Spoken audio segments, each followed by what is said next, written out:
uma pesquisa do Instituto Meio Ideia mostrou que o senador Flávio Bolsonaro aparece tecnicamente empatado com Lula nas intenções de voto em um eventual segundo turno das eleições para presidente da República. Você acompanha com a gente aí a imagem. Lula registra 45,8% das intenções de voto contra 41,1%. A margem de erro é de 2,5 pontos percentuais para mais ou para menos. O Meio Ideia entrevistou 1.500 pessoas por meio de entrevistas por telefone entre os dias 30 de janeiro e 2 de fevereiro. O nível de confiança é de 95%. O levantamento foi registrado no Tribunal Superior Eleitoral sob o protocolo BR 08425/26.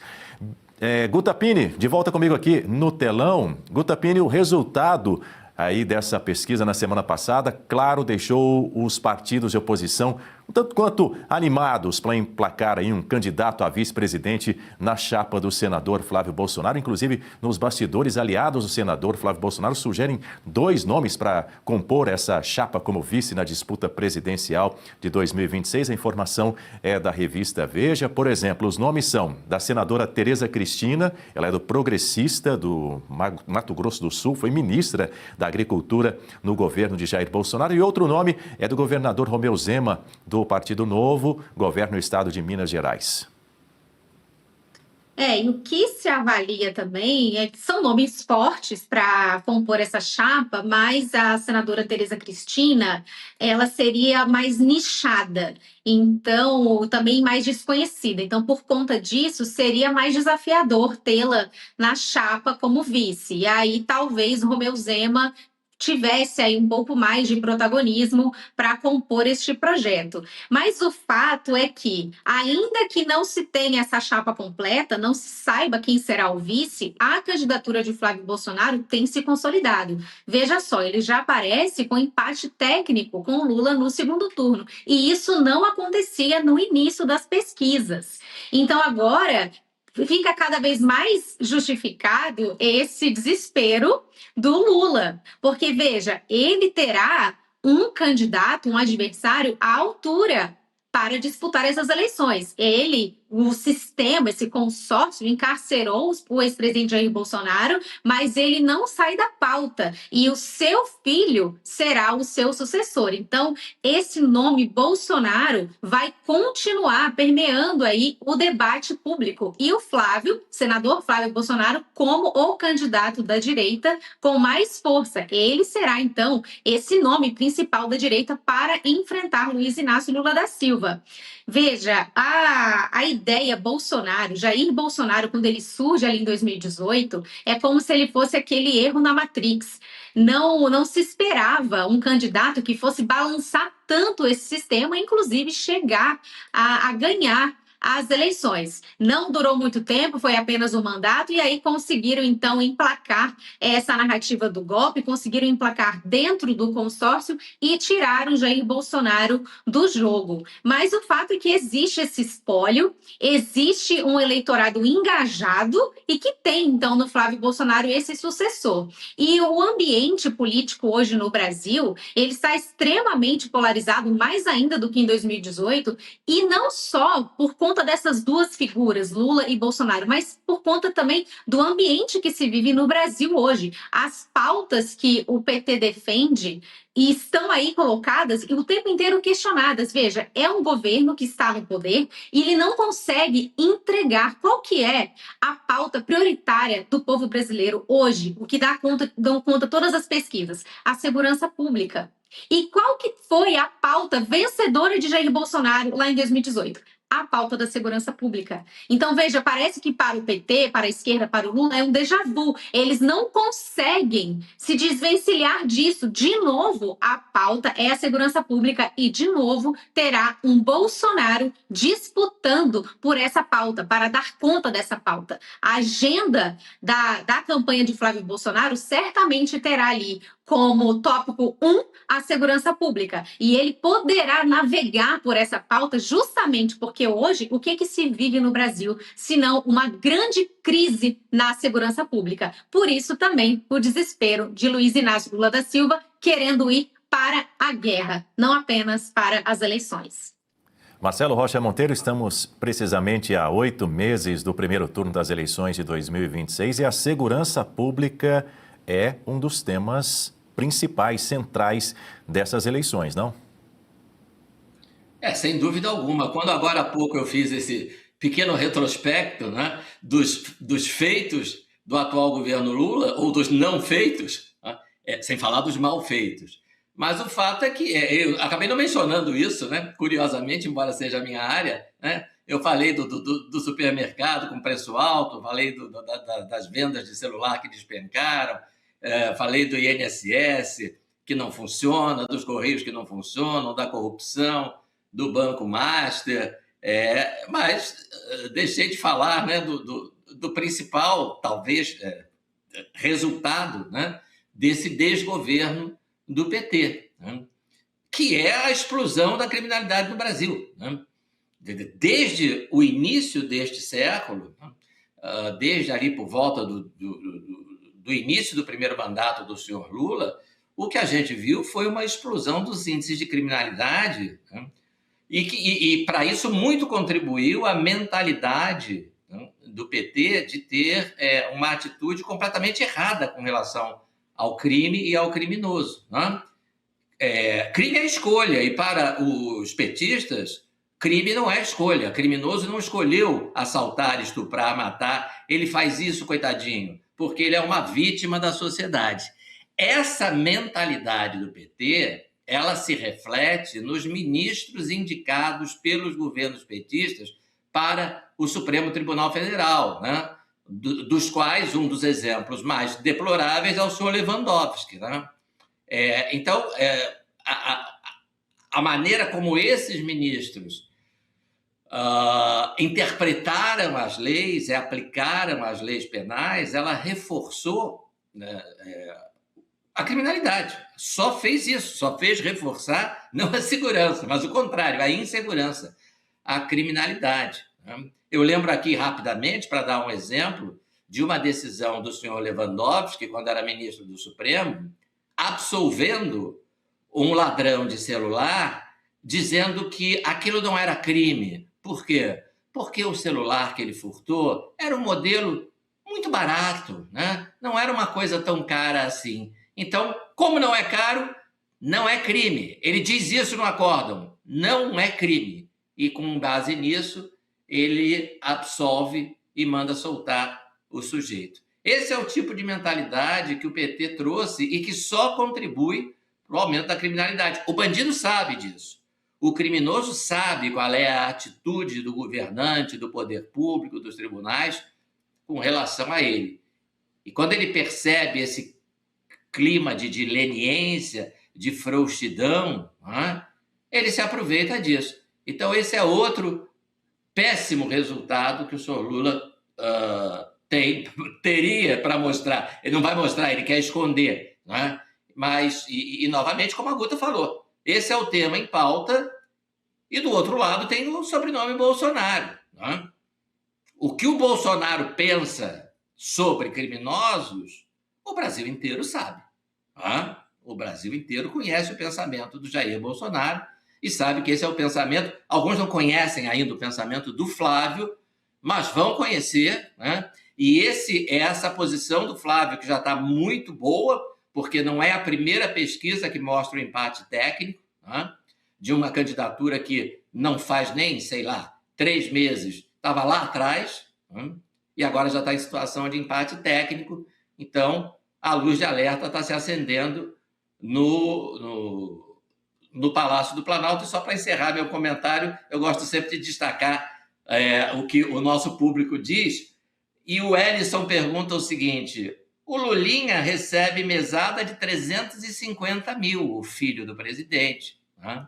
É playboy? Pois é, Berenice Leite, quero te ouvir também porque o senador Flávio Bolsonaro tem apostado bastante aí no equilíbrio das contas públicas para agradar o mercado financeiro, principalmente no começo dessa sua pré-campanha. Ele realizou algumas reuniões, inclusive o mercado financeiro é quem mais, obviamente, reclama das taxas de juros, hoje em 15%, e também ele quer um contato cada vez mais intenso, mais próximo, gerar uma proximidade com o setor do agronegócio. E aí eu pergunto a você, nesse sentido, uma figura como a ex-ministra Tereza Cristina contribuiria positivamente na posição de vice na chapa de Flávio Bolsonaro? Olha, Daniel, esses dois setores que você citou são primordiais para que a economia do país se restabeleça. Até porque Flávio Bolsonaro, sendo eleito presidente da República, primeiro vai ter o trabalho de consertar tudo aquilo que foi bagunçado pelo governo do PT.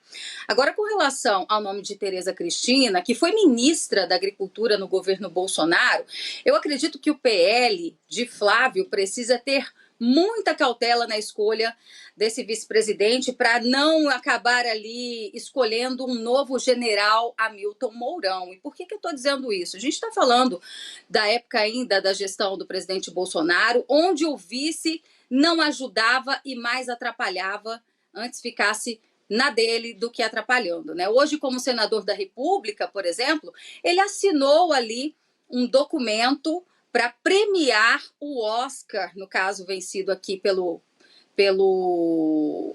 ator, até ele é tão vil na minha concepção que eu esqueço o nome dele, mas aquele lá do Tropa de Elite, né? Não vale a pena ficar fazendo propaganda também. Enfim, o general Mourão assinou um documento para que eles sejam ali, tenham essa honra ao mérito em relação ao filme que ganharam o Oscar. Só para lembrar, Berenice, filme... desculpa te interromper, só para lembrar, é o Wagner Moura. O Wagner Moura, isso, obrigada, Daniel. O Wagner Moura. E o que acontece? Esse filme que ganhou o Oscar, ele acaba com os militares, né? Ele mostra ali que o regime militar foi algo muito ruim para o nosso país, e o general Mourão assinou isso agora, né? Para que eles ganhem uma honra ao mérito lá no Senado Federal. Esse é o tipo de vice-presidente que, infelizmente, o Bolsonaro teve quando estava no poder.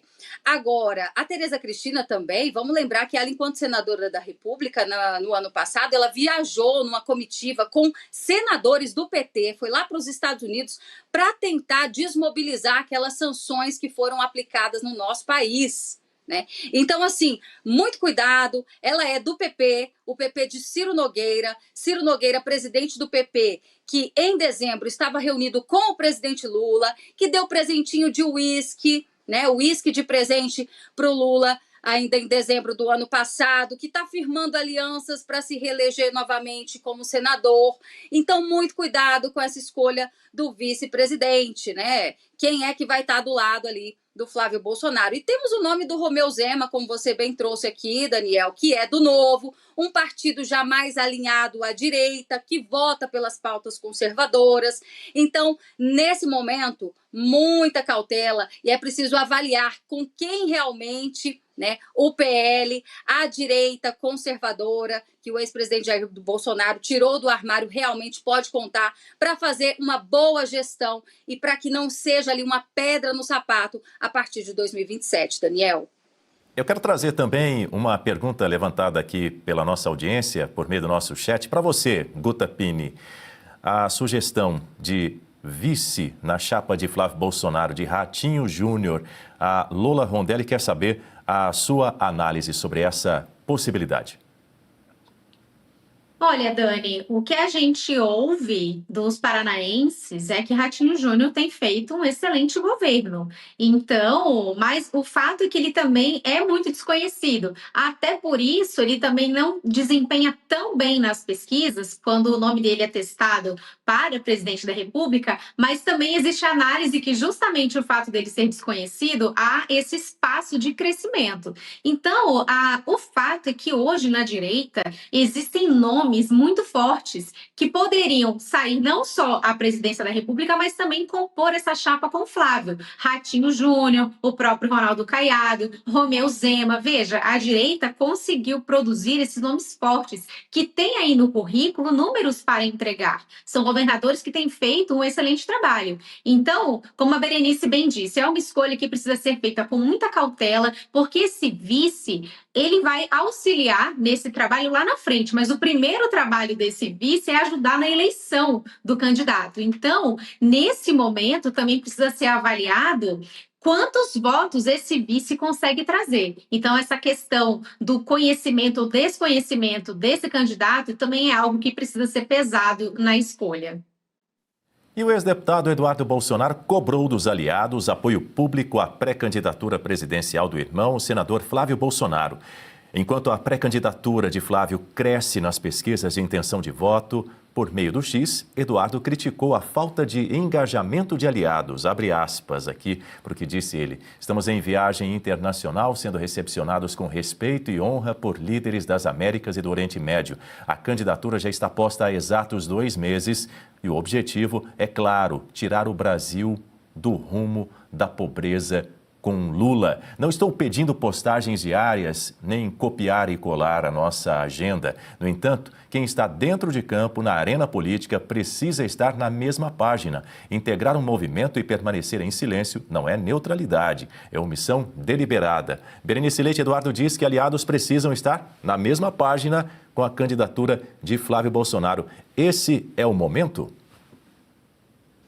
Com certeza, esse é o momento, porque o Eduardo Bolsonaro está falando de aliado, ou seja, de quem já é da direita. Ele não está colocando aqui figuras políticas que são de centro-direita. Exemplo, estou vendo a audiência citando, por exemplo, o nome do Caiado, né, que é de um partido mais de centro-direita e que pode ser, sim, o vice-presidente na chapa com o Flávio.